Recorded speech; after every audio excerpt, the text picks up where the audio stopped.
What's up, Warriors fans? It's your main man, Max, here with Warriors Latest. As always, like, subscribe, and hit that notification bell if you like what you hear, as I do post new Warriors videos daily. Now, in Dub Nation, it has been a 24 hours of slapping your hand to your face and just shaking your head. Because what has transpired in the last day has been the most frustrating thing to see as a Warriors fan. And that's specifically that the Warriors are basically saying to Kuminga right now, either sign your 2-year, $45 million offer or sign the qualifying offer because we're just not getting the offers we want right now to trade you. And just looking at that, it's like watching Thelma and Louise drive off that cliff. It's like watching Happy Gilmore hit that crazy putt to win the tour championship if you're Shooter McGavin.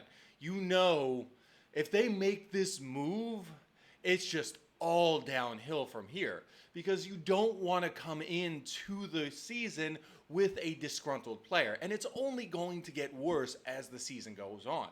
As I've said before, for $22.5 million a year, you're not going to bring back star-level talent on that kind of contract numbers. So the Warriors aren't getting anything mid-season. Well, not getting anything of value in terms of a star should they trade Kuminga mid-season. So it's best to end the drama now and trade him for at least good rotational pieces. Now maybe the Dubs pulling Kuminga off the sign and trade market is sort of a way to get Phoenix to maybe up their offer because I do believe Phoenix is genuinely interested in him and they do have a proper role for him to really flourish in the offense as well as the defense. I look at that lineup and say, okay, they're making Jalen Green the primary ball handler. So he's going to do his best to up his assist numbers, maybe at the sacrifices some of his points, but if he gets his points up to,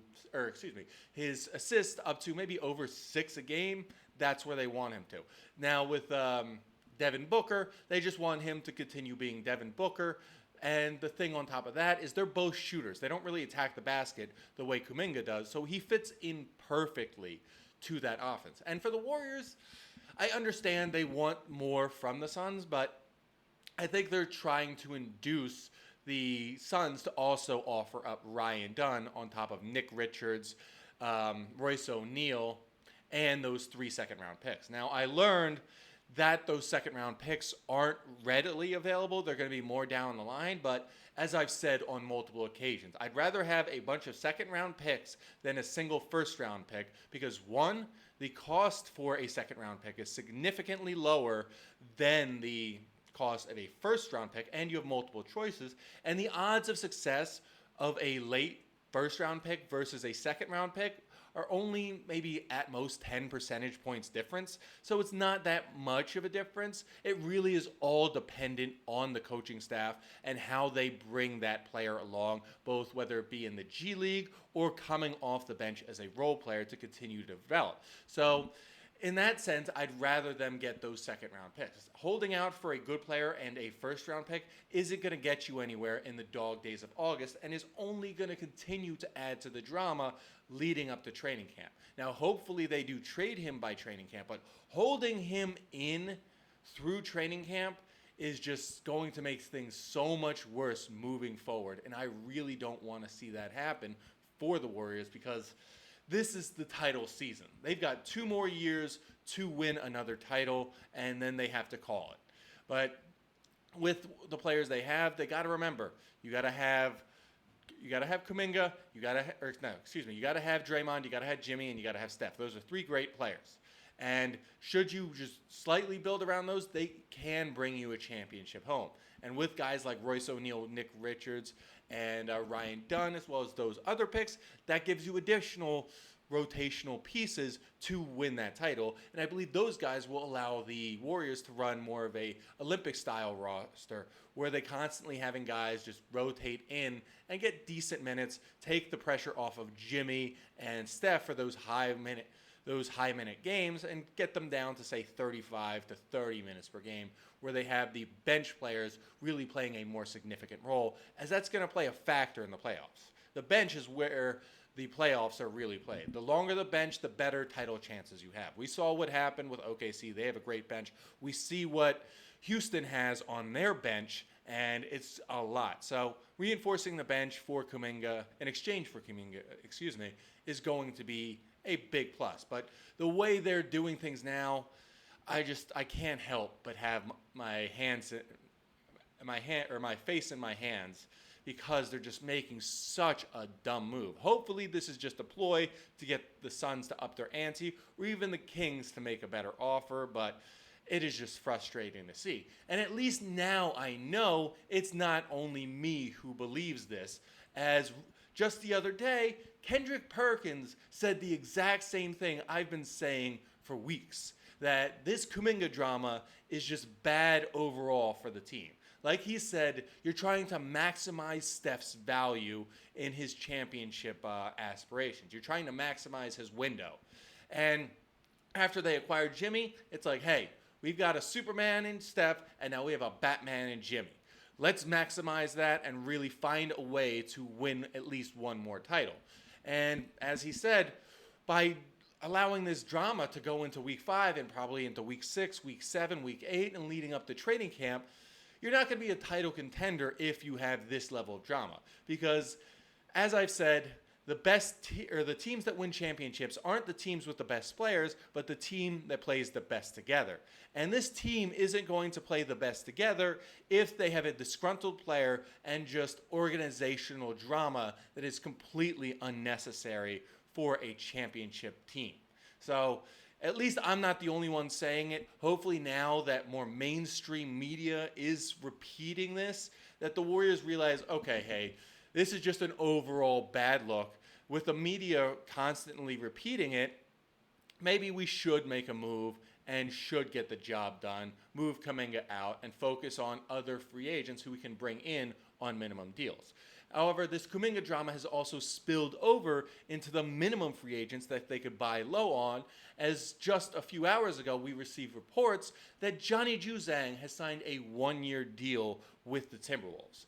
And as you know, I've talked about guys like Johnny Juzang, Brandon Boston Jr., and Amani Bates as those young buy low players for the Warriors that could eventually be part of those next step Warriors post Steph Curry, post Draymond, post Jimmy Butler.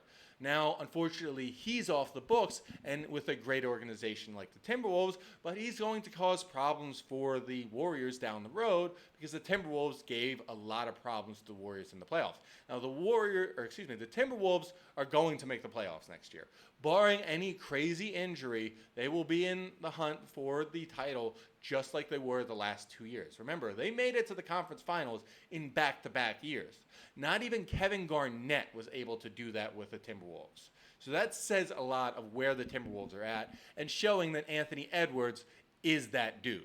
He really is. He guided them, and once he gets to that next step, being the NBA championship, he's going to make some serious waves. So we have to be more prepared for him than we usually were, because I'm getting legitimately concerned. He could take out the likes of Oklahoma City if he wanted to because of his additional work that he put in. I know he had trouble with them this year, but he's a guy that's going to go back, work harder, and then attack them even more this coming season. So I'm a little worried about the Ant revenge season. But with Juzang on board, now the Warriors only have buy low young players in Brandon Boston Jr.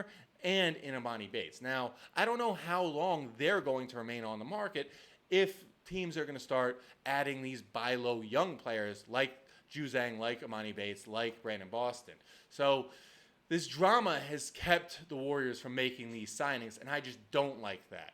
But the bottom line is, right now, the Warriors have to do something about Jonathan Kuminga. Like, they can't keep him. They have to maybe either lower the asking price or just find ways to move him around or start approaching other teams that may not be interested in him and sell them on the idea of acquiring him for at least a decent return. They have to stop with this first-round pick thing, this unprotected pick. I can't do this anymore. You're not going to find it.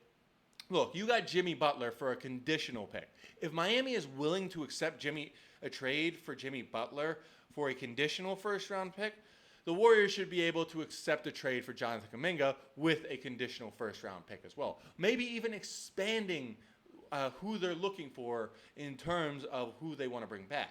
Now, I know they said they don't want DeMar DeRozan, but looking at DeMar DeRozan's contract and his overall value to the offense, he's going to bring something back to the team. Yes, he is a bit older, but you got to remember, once 27 is over, you're cutting bait with everybody. Nobody's bringing back, and you're just blowing it all up.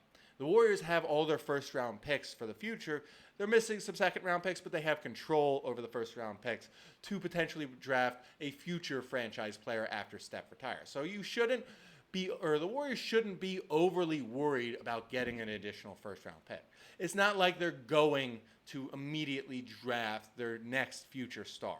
Remember, Steph took a couple of years before he became Steph. Remember, he was Stephen Curry before he became Steph. Stephen Curry with his bad ankles. He was a good player, but not to the level that he is now. So they got to realize, okay, they're not going to find him immediately, but might as well maximize the championship value for Steph. So that's what I want them to see. I want them to see that it's important to get rid of Kuminga just to at least get something good that helps the team with their championship aspirations and just be rid of this drama. Because you want to go into training camp with a clear head, a clear focus, and knowing that you're after a championship 100% and you're all in on that idea. Now, that's all we have today for Warriors Latest. As always, like and subscribe and hit that notification bell if you like what you heard. And comment below if you think the Warriors should do other things to make themselves better, as I do love hearing your ideas. And as always, go Dubs.